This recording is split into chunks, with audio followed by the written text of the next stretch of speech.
Guys, magandang araw sa inyong lahat.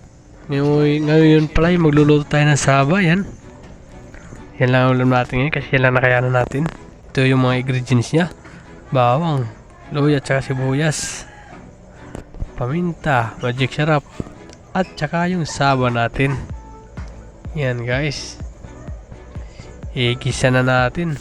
Ilagay na natin bawang, sibuyas, tsaka luya. Yan, kaya lang igisa muna natin bago natin ilagay yung saba natin.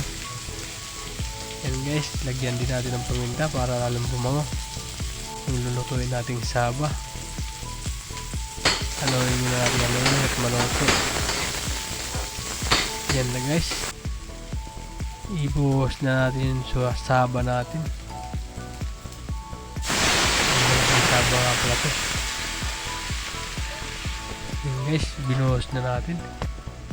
Mukhang malalaki siya. Lagyan ng tubig konti. Haluin ng haluin. Tsaka hatiin natin dito guys para sumiksik yung lasa niya sa loob. Guys, hinati-hati ko na nga. Kasi medyo malalaki din siya. Haluin muna natin ng haluin. Tsaka buhusan natin ng magic sarap para lalong sumarap ang ating niluluto. Yan guys, binuhos ko na nga.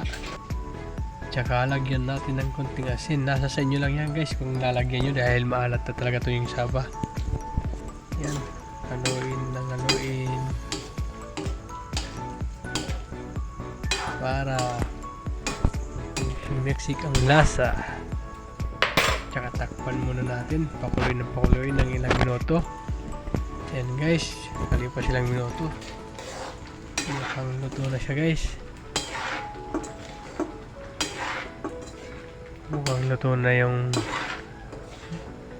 saba natin.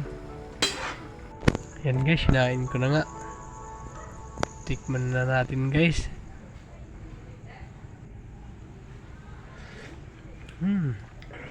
Sarap guys. Thank you for watching guys.